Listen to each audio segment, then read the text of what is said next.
everyone, it's Alexandra here. Today we're in purple lighting because yes, we are going to do the birth chart of Olivia Rodrigo. Starting off, we have her rising in Capricorn. There's a serious aura to this type of person because they're ruled by Saturn. Your mind going into things would be like, okay, I'm gonna try to stay grounded as possible.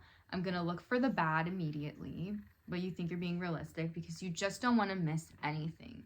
And so when you approach people, you can kind of be a party pooper. You know, you're grounded, practical. Like, what's the catch of this? Capricorn risings could never get scammed because they're just always assuming that things are never that easy. Okay, and we're gonna have to put a fuck ton of work into this. Olivia Rodrigo in her love life, she seems like she's telling us that she's getting scammed a lot. So we're gonna take a deeper look what's going on there because that doesn't really match her Capricorn rising. Being ruled by Saturn, okay, she has Saturn in Gemini. I'm looking to my right because I'm looking at the chart. So if you're wondering where my eyes are going, that's what it is. Don't come for me. Saturn retrograde in Gemini. So this is in the 6th house. 6th house is work, craft, and so to me this is like overthinking your craft, overdoing it. It's like rewriting things, erasing, having multiple drafts of a song and then doing it over again, over and over again.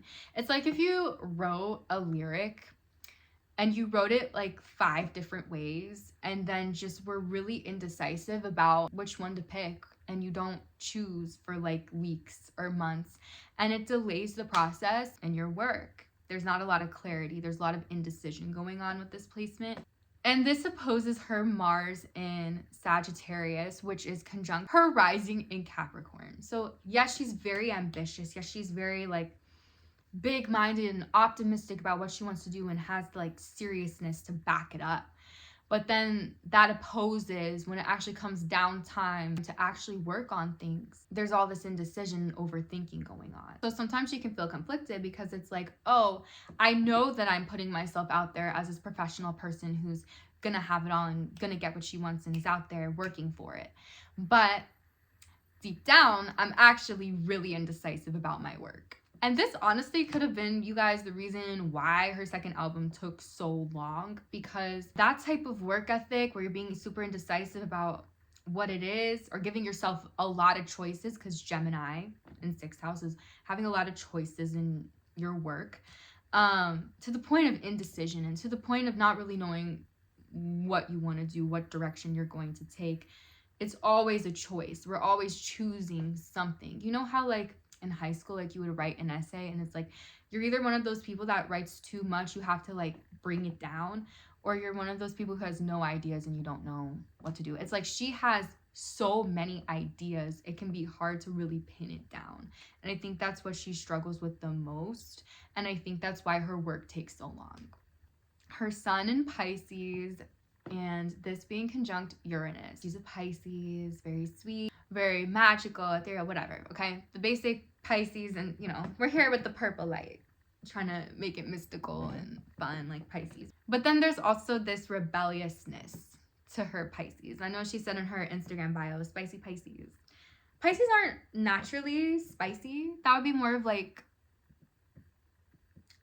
a fire sign or air sign type of thing, if we're being honest. So it makes sense that she's a spicy Pisces because she has Uranus conjunct her sun, and this makes a very rebellious person. Pisces are not known for being rebellious. This is not what they're known for. She is on the cusp of Aquarius and Pisces. So yes, she's a Pisces, but she has that Aquarius vibe to her as well, where she is a little more edgy. She's not always super sweet and but she also has this like kind of vibe and angsty teenage thing going on for her that we definitely see in her art. That is really her. That is really who she is. She's a rebellious person. If you try to tell her what to do, she would do the opposite. Okay, she cannot be told what to do. She even rebels herself sometimes. And the reason I say this is because she does in fact have this placement in conjunction squaring her north and south node. So her north node is in Gemini and her south node is in Sagittarius. Yes, she can rebel against that south node in the 11th house where she has to be what other people want her to be because that's what makes her famous and whatever. But then also sometimes she's rebelling against what she needs to do to push herself outside of her comfort zone, which would be communication. Gemini is communication. So it might be very hard for her to communicate her feelings, being in the 5th house of romance and pleasure and doing things for me. So the thing is, it's hard for her to explore that area of life of personal enjoyment, just doing things for you, because she's always busy. Obviously, she's a celebrity, but even when she wasn't as famous as she was, it's always kind of like about what other people want it to be. Yes, popularity is there. Yes, people really like her. But then it's also like, but what about what I want to do? You know, what about that? And it's easy to rebel against like that more than it is to rebel against what other people want you to be when you are famous. So I think she feels both of those conflicts going on, where it's like, yes, I want to rebel against my comfort zone, but I also want to rebel against my discomfort zone. And I kind of just want to feel things as a Pisces and not really talk about it, if that's okay. So it's like she could be having this romance. Like, just think about this. I don't know if this has happened, but like, let's say she was involved with like a Gemini, okay, in her love life, and some Gemini guy came along. Let's say they had like a little thing, okay? He would teach her how to communicate her emotions.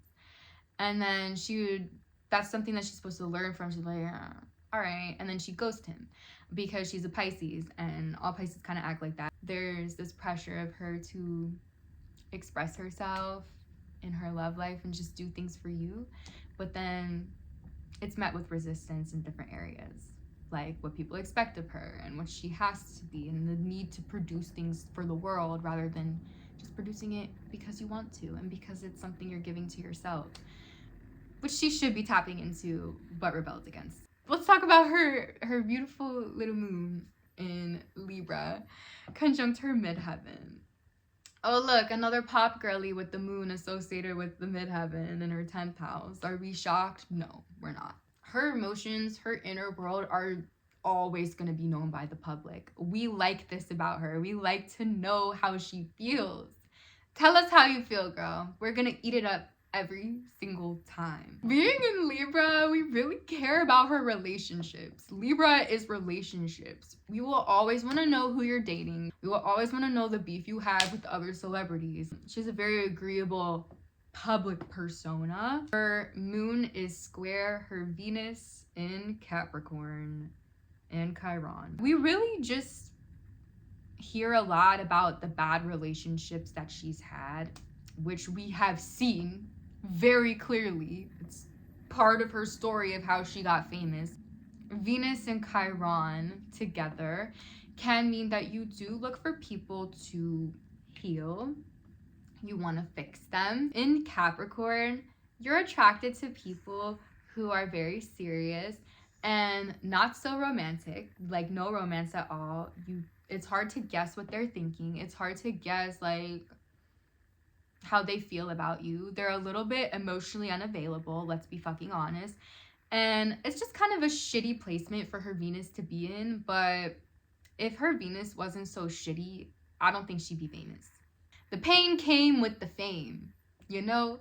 That's what it's looking like, because that conflict is what we speak on. Now, I don't think that there's anything in her chart that really shows her to be someone who would get canceled. Like, I can't see this girl getting canceled. I mean, everyone gets canceled at one point, but to a big extreme, no, I don't see that.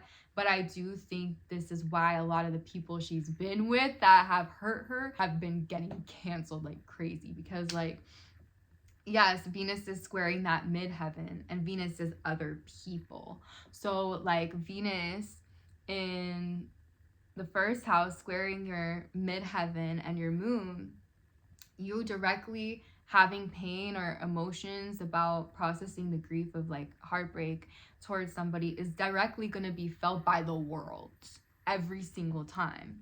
So anytime she's after that Capricorn type, because Venus is your type, the one that you're attracted to, anytime that you're after that, like, you are going to end up feeling really conflicted about this person. You're always gonna feel like, well, why don't you ever consider me? Because, girl, you keep being attracted to people that are not going to consider you. That's literally your type. So this is something that she has to learn, right? Because she's young, but she's going to go through probably a lot of different things with types like this.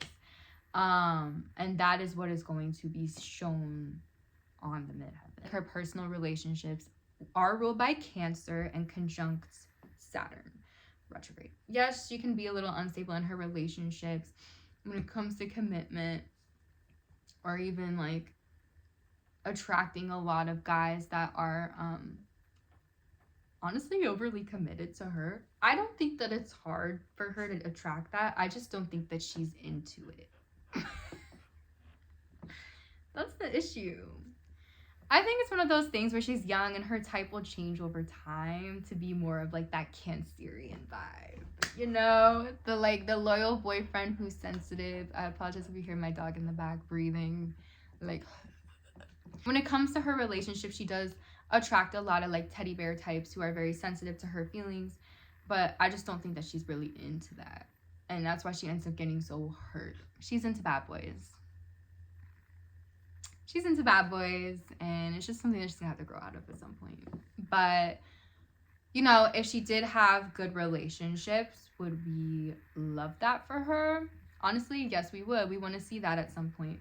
We want to see her expand and grow, and then we get this other version of Olivia Rodrigo where she's like really happy in love, and then it would come full circle, and it's gonna be with a guy who exhibits Cancerian traits or is a Cancer. She has Mercury conjunct Neptune, which means she's always dreaming, always in her mind, in her head. In Aquarius, she's very smart. I do think she's more introverted because of this. It's easy for her to get carried away, but it's like the words, her brain is the key to her success. She's very smart. She has all air signs. She has Mercury in Aquarius. She has Saturn and North Node in Gemini. She has Moon in Libra. So she has all of the air signs. She's very smart. She's a great communicator. Her mind is what makes her so successful. It's the thoughts. It's the lyricism, the words that she uses. This is where she makes gold out of thoughts, basically. That's what she does. Also, with all of this Aquarius, she's very in tune with her generation, Gen Z, right? And it's kind of like a voice for that generation. And I do think when Pluto goes into Aquarius in November, I think her thoughts and her songs might take a different direction. With Pluto being in Aquarius, it's going to start conjuncting at some point her Mercury and her Neptune, her dream world, her ideas. And she's very tuned in to humanity, to the collective. And so I think that a lot of her songs could start changing from relationships to how can we connect with other people to make this world a better place. It might actually start taking a change towards humanity. And I think that she's going to be one of the artists that we see make this change in her music.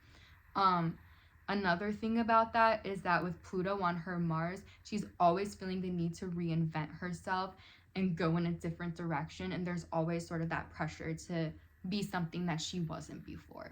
I hope you like that. Let me know if you have any questions below. Also, leave in the comments who you'd like me to read next, because I want to do at least like one more of these birth chart readings, and then I'll start doing relationships. What do I say? Bye. What do I do? I'm so tired. Bye. Yeah.